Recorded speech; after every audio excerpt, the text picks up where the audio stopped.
The jingle of the bell above the diner's door announced my arrival. I scanned the room, taking in the faded red vinyl booths and the faint aroma of stale coffee and greasy food.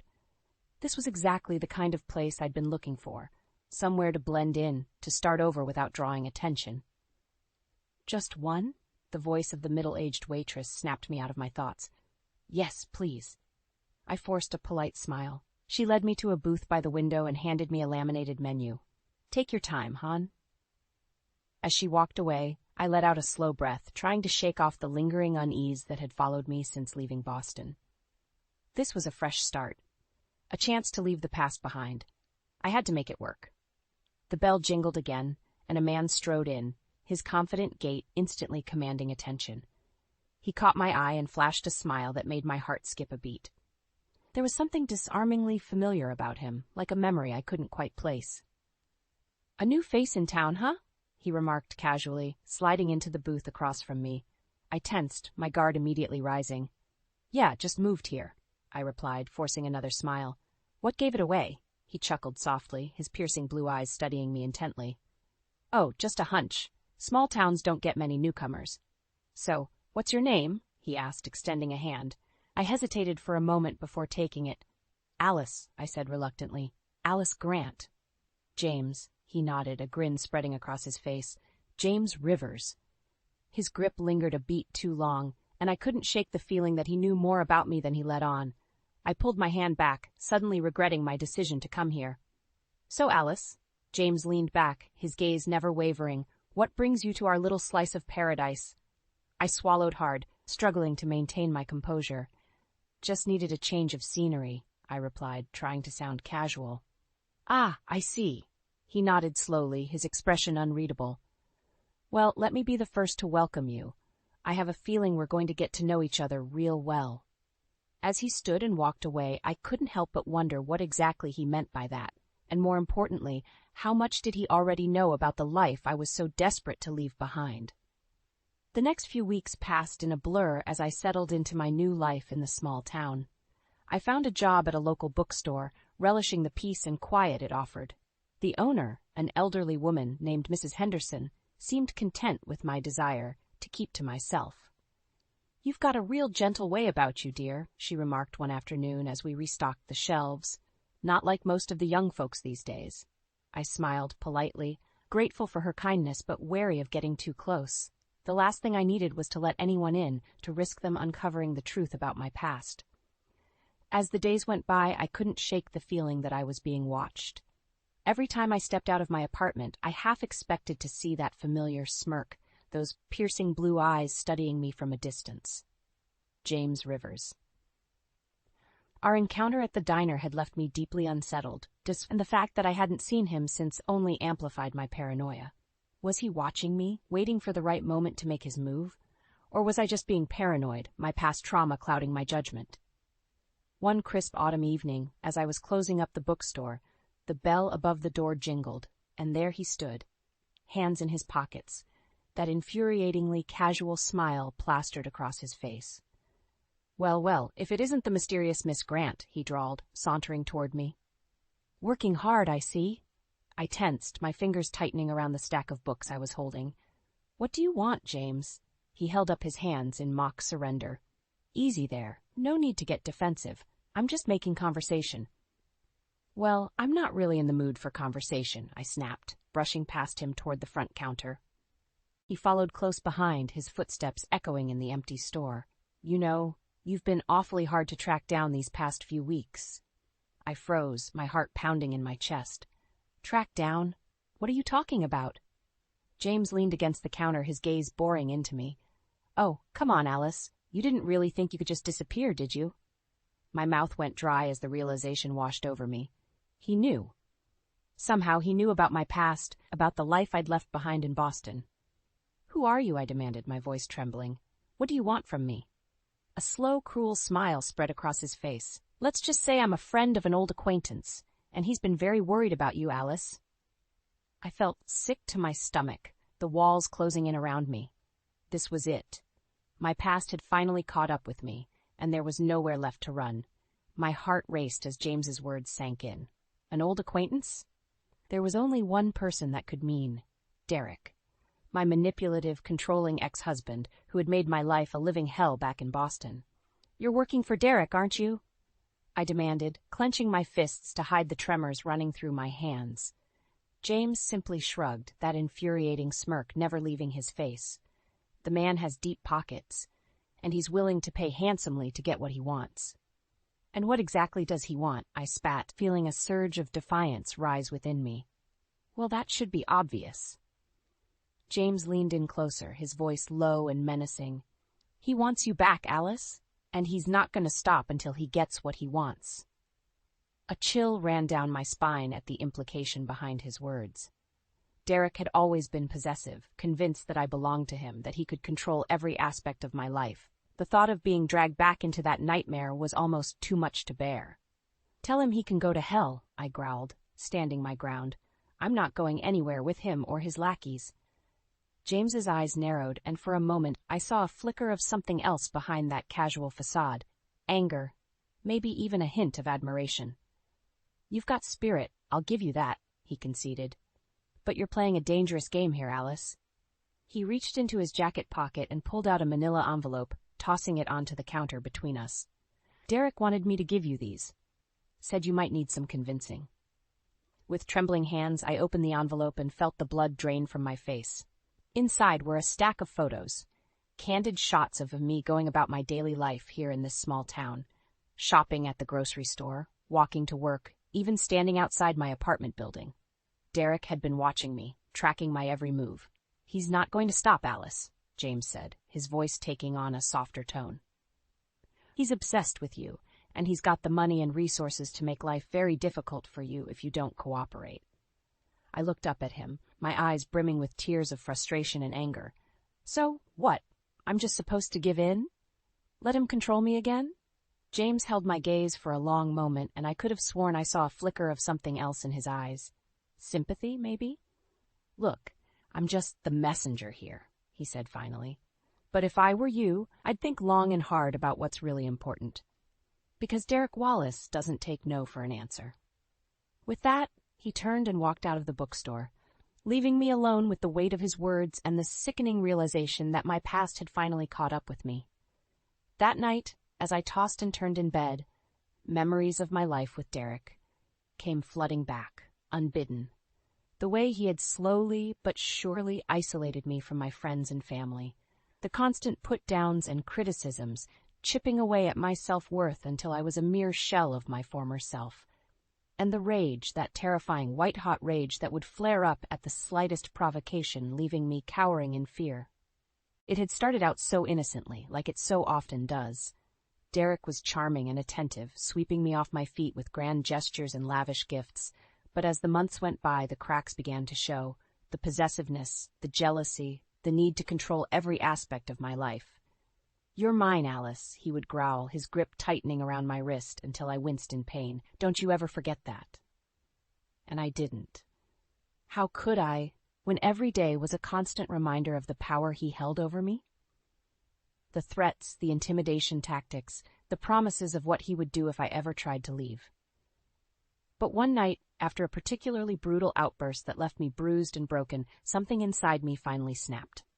I couldn't live like this anymore, constantly walking on eggshells, fearing for my safety and my sanity. So I ran. I packed a bag and slipped out in the middle of the night, leaving behind the luxurious prison Derek had built for me. It wasn't easy. He had eyes and ears everywhere, people loyal to him and the wealth he commanded. But I was determined to start over, to build a life for myself far away from his reach. And for a few blissful weeks, I thought I had succeeded. I found a job, a place to live, and started to piece together the shattered fragments of my life. But then James showed up, shattering the fragile illusion of safety I had constructed.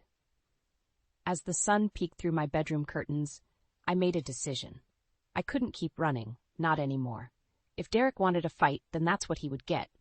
I would stand my ground and face him head-on, no matter the cost. With a newfound sense of determination, I threw back the covers and got dressed. There was someone I needed to see, someone who could help me take Derek down once and for all. The crisp autumn air stung my lungs as I made my way through the deserted park, my footsteps crunching on the fallen leaves. This was it, the confrontation I had been both dreading and anticipating. I had left James a terse message, demanding to meet on my terms. Surprisingly, he had agreed without argument. As I rounded the corner, I saw him sitting on a bench, his hands stuffed into the pockets of his jacket. He looked up as I approached, that infuriatingly casual smirk playing on his lips. "You wanted to see me?" he asked, his voice carrying a hint of amusement. I took a deep breath, steeling myself. "I want you to leave me alone, James, and I want you to tell Derek that I'm not going back. Not now. Not ever." He raised an eyebrow, clearly unimpressed by my bravado. "Is that so? And what makes you think either of us is going to listen to your demands?" "Because I have information," I blurted out, my heart pounding in my chest, information that could ruin Derek if it ever got out. That seemed to catch his attention. He sat up straighter, his gaze sharpening. "I'm listening." I took a step closer, my voice low and urgent. "Derek has been embezzling money from his company for years, funneling it into offshore accounts, using it to fund his lavish lifestyle and keep his mistresses happy." James's eyes narrowed, but he didn't interrupt. "I have proof," I continued, my confidence growing. "Bank statements, wire transfers, the whole 9 yards. If that information ever got out, it would destroy him." For a long moment, James was silent, considering my words. Then, to my surprise, he let out a low chuckle. "You've got balls, I'll give you that," he said, shaking his head. "But you really think Derek is going to let a little thing like embezzlement stop him?" "The man is obsessed with you, Alice. He'll stop at nothing to get you back." I clenched my jaw, refusing to back down. "Then I'll go public with the information. Let the world see the kind of man he really is." James leaned back, studying me with a newfound curiosity. "You know, when I first took this job, I thought you were just another spoiled rich girl running away from her problems. But now—" He trailed off, his gaze lingering on me. "Now I'm starting to think there might be more to you than meets the eye." Before I could respond, the sound of approaching footsteps made us both turn. My heart stopped as a figure emerged from the tree line, a figure I knew all too well. "Well, well," Derek drawled, his eyes cold and calculating as they fell on me. "Isn't this a cozy little reunion?" My heart pounded in my chest as Derek stepped out from the shadows, his expensive suit crisp and immaculate as always. Despite the chill in the air, I felt beads of sweat forming on my brow. "What are you doing here?" I demanded, my voice shakier than I would have liked. Derek's lips curled into a condescending smile. "Is that any way to greet your husband, Alice? After all the trouble I've gone through to find you?" I flinched at the word husband, a bitter reminder of the chains I had so desperately tried to break free from. "We're not married anymore, Derek," I spat. "Not after what you did." His eyes flashed with anger, and for a moment I caught a glimpse of the monster that lurked beneath that polished exterior. "You're mine, Alice," he growled, taking a step closer. "You always have been, and you always will be. This little game of hide-and-seek ends now." I instinctively backed away, only to feel James tense beside me. To my surprise, he had risen to his feet, positioning himself between Derek and me. "I think the lady has made her position pretty clear," James said, his voice low and even. "She doesn't want anything to do with you." Derek's gaze flickered to James, and a cruel smile spread across his face. "Ah, yes, the hired help. Tell me, how much is my dear wife paying you to play the knight in shining armor?" James didn't rise to the bait. "This has nothing to do with money. Alice is her own person, and she has the right to make her own choices." For a long moment, the two men stared each other down, the tension thick enough to cut with a knife. Then, to my astonishment, Derek threw back his head and laughed, a cold, mirthless sound that sent shivers down my spine. "You really have no idea who you're dealing with, do you?" he sneered, turning his icy glare back to me. "Alice belongs to me, and I'll do whatever it takes to get her back." With a sinking feeling in the pit of my stomach, I realized what he was implying. Derek always had an ace up his sleeve, some leverage or damaging secret he could use to bend people to his will. "What is it this time, Derek?" I asked, my voice barely above a whisper. "What twisted game are you playing?" His smile was chilling. "Let's just say I have a little something that could make your life very, very difficult if you don't cooperate." He paused, letting the threat hang in the air. But we can discuss that later. For now, I think it's time we went home, don't you? I opened my mouth to protest, but the words died on my lips as Derek's hand moved ever so slightly, and I caught a glimpse of something metallic peeking out from beneath his jacket. A gun. The world seemed to slow to a crawl as Derek's hand moved towards the gun tucked into his waistband. My heart hammered in my chest, every instinct screaming at me to run, to get as far away from this man as possible. But before either of us could react, James was on him, grabbing Derek's wrist and twisting it behind his back with a sickening crack. The gun clattered to the ground as Derek let out a howl of pain. "You son of a bitch," he spat, struggling against James's iron grip. "Do you have any idea who you're dealing with?" "I'm dealing with a coward who threatens women with guns," James growled, his face contorted with fury. "A pathetic excuse for a man." With his free hand, Derek reached into his jacket, no doubt going for another weapon. But James was faster, delivering a vicious blow to Derek's midsection that doubled him over, wheezing. "Alice, run," James barked, his attention momentarily diverted. It was all the opening Derek needed.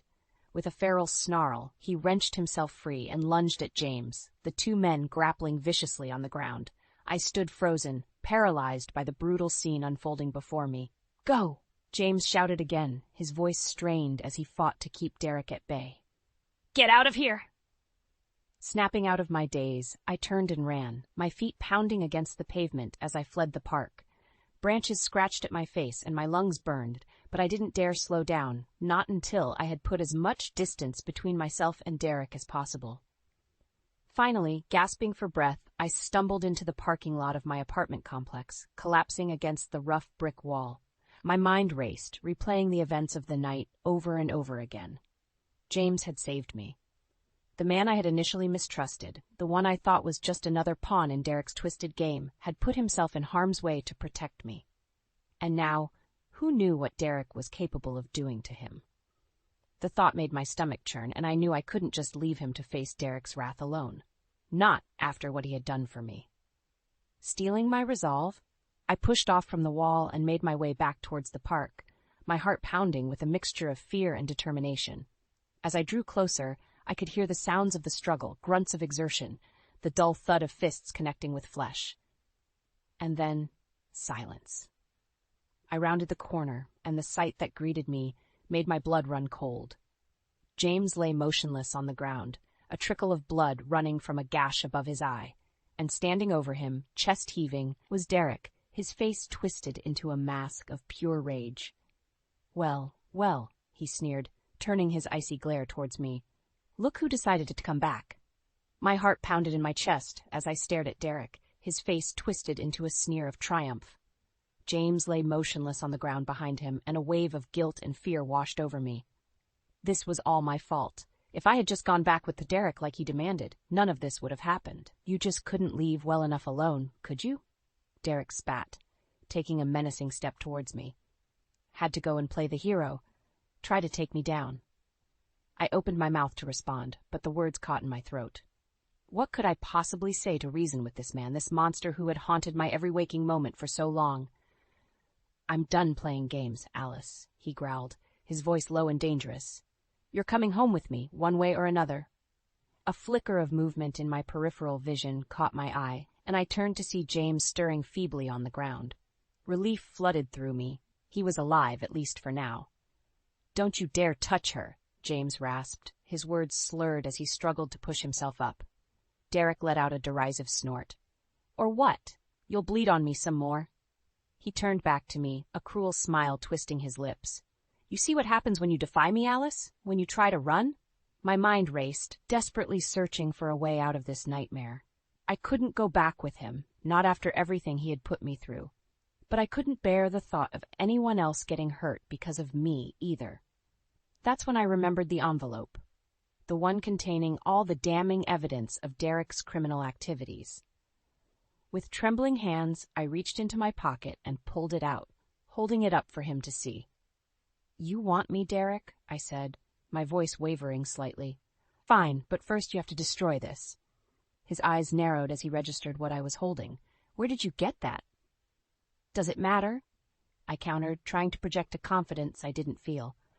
All that matters is what's inside, enough to bury you for good.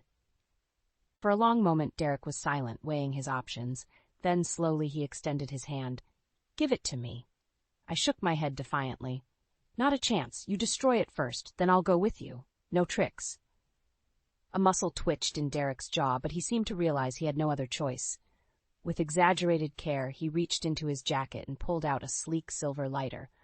Our eyes locked as he flicked it open, the tiny flame dancing in the evening breeze. After you, I said, nodding towards the envelope. Derek's lips curled into a sneer, but he did as I asked, touching the flame to the corner of the envelope. The papers inside caught fire instantly, and he dropped it to the ground, watching impassively as the evidence went up in smoke. There, he said, grinding the ashes beneath his heel. Now come along, like a good girl. I felt sick to my stomach, but I had no other choice. Squaring my shoulders, I started to move towards him, my heart heavy with dread. That's when I heard it, a faint ringing sound coming from the bushes nearby. Derek froze, his brow furrowing in confusion. Then, to my astonishment, a figure emerged from the shadows, holding up a sleek black phone.